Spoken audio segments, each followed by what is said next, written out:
If your veterinary practice is busy, your team is working hard, and your schedule looks full, and you still feel like the bank account never really catches up, you are not imagining things. This is one of the most common situations I see in veterinary clinics. Owners will tell me, we're producing, we're seeing cases, we're doing the work, so why does it still feel tight? And what I want you to hear today is this: tight cash flow does not always mean you have a revenue problem. A lot of the time you have a leak problem. Oh, sorry, trying to make sure this is working. Most practices don't have one giant expense that's crushing them. It's usually a series of quieter, less obvious drains, things that feel normal, things that have been in place for a long time, things that make sense emotionally or operationally, but don't make sense financially.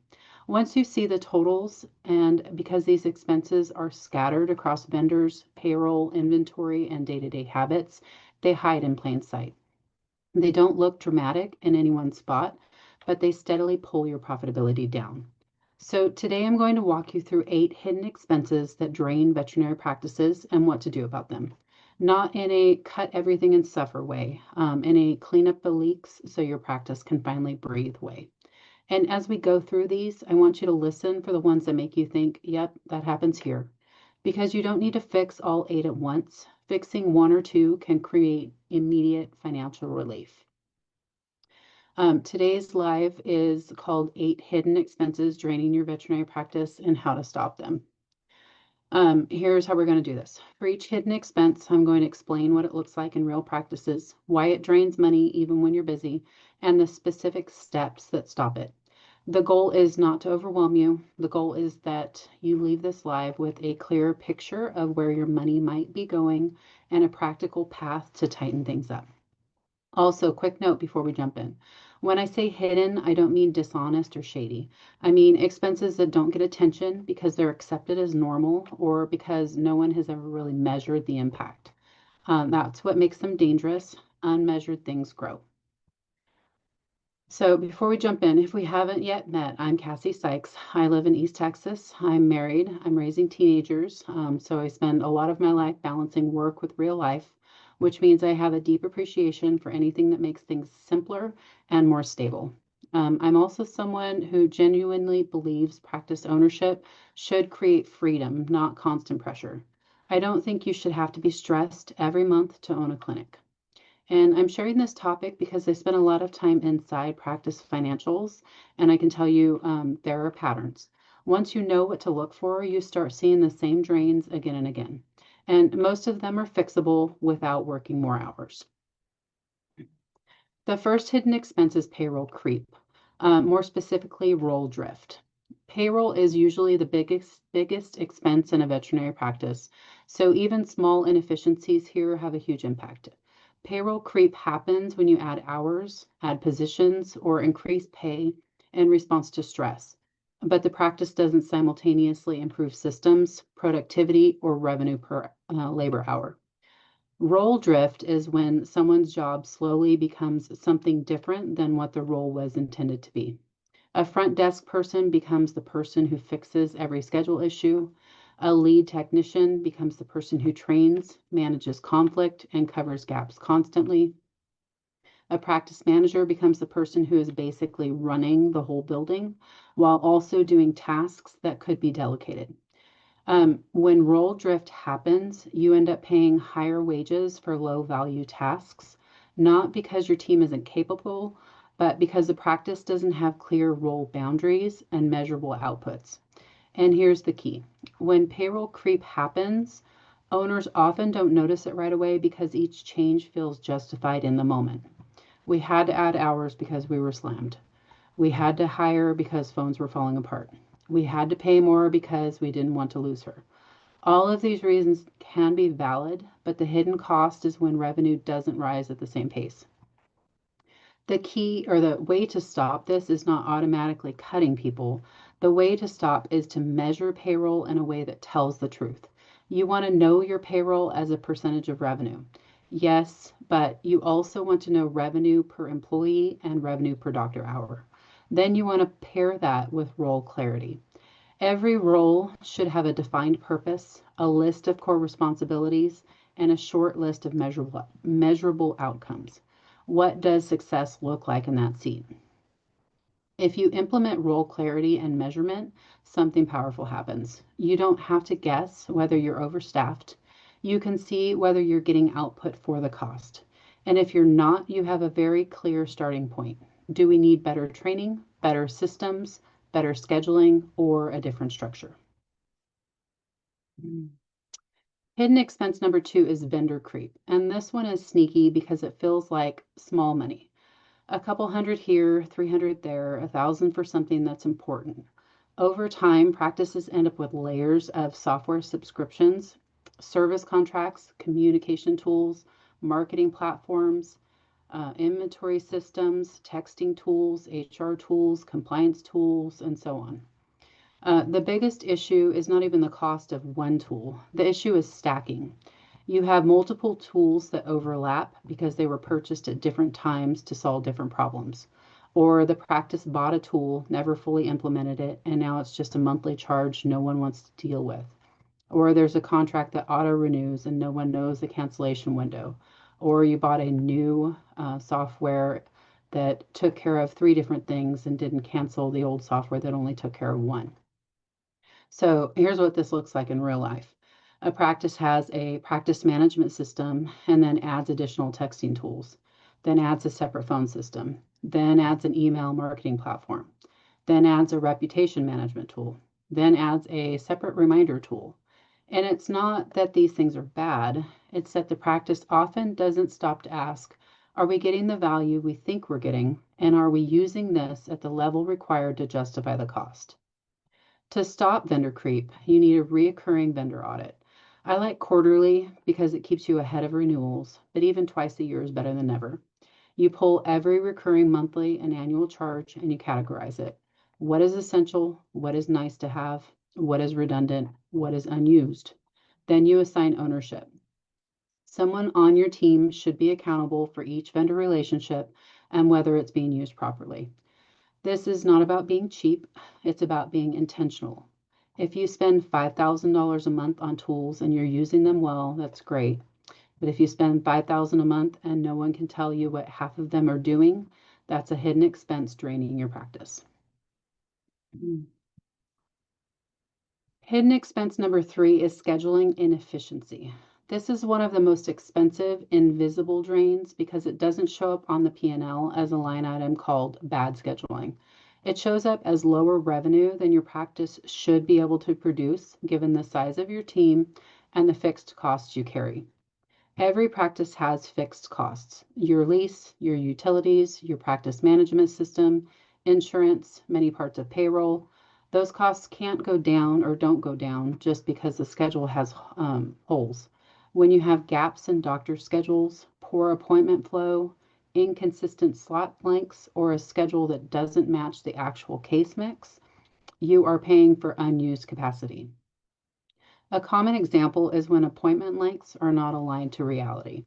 If your schedule says a sick appointment is 20 minutes, but it consistently takes 35, you run behind. The day becomes chaotic, and you either reduce quality or you reduce volume. Another example is when you don't protect time for procedures properly, and you end up scrambling and wasting staff time. Another is when drop-offs and work-ins aren't structured, so they create constant disruption and inefficiency. To stop this drain, you need to treat scheduling like production strategy, not like who can we fit where. This is where tracking becomes powerful. You want to track doctor production by hour and by appointment type. You want to know which appointment types are your bottlenecks. You want to know how many rooms you can truly support based on technician coverage. You also want to make sure your schedule reflects your business goals. If you want higher profit, you need to structure time for higher margin services, not just high volume chaos. Scheduling improvements can be one of the fastest ways to increase revenue without increasing stress. And for a lot of practices, tightening scheduling is the difference between feeling broke and feeling stable. Hidden expense number 4 is underpricing, and more specifically, margin blindness. Many veterinary practice owners have a strong emotional relationship with pricing. They worry about client affordability, they worry about backlash, they worry about being perceived as too expensive, and they carry the weight of caring deeply about patient outcomes. I understand that. But pricing that doesn't keep up with cost is not compassionate, it's unsustainable. Underpricing creates a situation where the harder your team works, the more exhausted everyone becomes, and the less money the practice keeps. You become busy but broke. You end up relying on volume to survive, which creates burnout, turnover, and quality issues. Margin blindness happens when you only look at revenue and not at the margin of what you're doing. You can have a good revenue month and still have a bad profit month if costs rose faster than pricing, or if your service mix shifted toward lower margin work. The way to stop this is to get clear on your costs and intentionally price your services with margin in mind. That means knowing your cost of labor, your cost of supplies, and your overhead structure. Then you review pricing routinely, not once every 5 years. You don't have to do a full overhaul monthly, but you do need a rhythm. Costs change, pricing needs to respond. This is also where packaging and communication matters. Practices that price well tend to communicate well. They frame value, they set expectations, and they reduce sticker shock by explaining what's included. When you price intentionally, the practice becomes calmer because you're not trying to make up for low margins by sheer volume. Hidden expense number 5 is discounts and write-offs. This can be one of the most sensitive topics in veterinary medicine because we care. We want to help. We don't want animals to suffer. But what I see repeatedly is untracked generosity. Discounts happen casually, inconsistently, and often without leadership visibility. Someone feels bad, so they discount. Someone wants to avoid conflict, so they discount. Someone is trying to retain a client, so they discount. And individually, these decisions can be understandable, but collectively, they can be devastating. If you discount 5% of revenue without tracking it, that can erase a huge portion of your profit.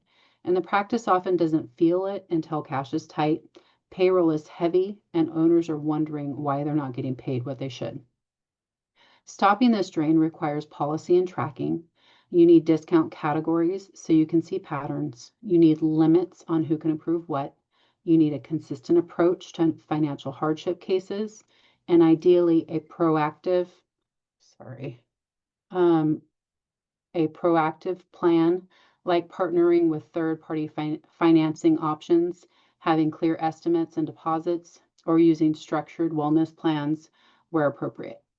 When discounts are tracked, you can make intentional decisions. You can decide what level of discounting aligns with your values and your business reality. When discounts are untracked, they decide for you. Hidden expense number 6 is inventory. Inventory is one of the biggest places veterinary practices accidentally trap cash. Too much inventory means you have money sitting on shelves instead of in your bank account. Too little inventory means you pay rush fees, you scramble, you disrupt flow, and sometimes you lose revenue because you can't provide what you need efficiently. Then there's expiration loss, which is a hidden expense that practices often don't fully measure. Products expire, get wasted, get lost, get ordered twice, or walk out the door improperly tracked. Over time, those losses add up. Fixing inventory drain requires 2 things: visibility and accountability. You need someone responsible for inventory management, and you need a system that sets reorder points based on actual usage. You also need to reduce emotion-based ordering, where someone orders because they're anxious rather than because the numbers support it. One of the simplest improvements is tightening your top inventory items. Identify your high use, high cost items and monitor them closely. Small improvements here can unlock significant cash flow without changing your service quality at all. Hidden expense number 7 is the cost of the owner doing too much low value work. This is one that practice owners rarely label as an expense, but it absolutely is. When the owner is the person fixing the schedule, handling every client upset client, managing team conflict, chasing invoices, or doing admin tasks that could be delegated. The owner is not doing the work that only the owner can do. This drain shows up in two ways. First, opportunity cost. If you're a doctor owner, every hour you spend on admin is an hour not producing revenue or not leading strategically.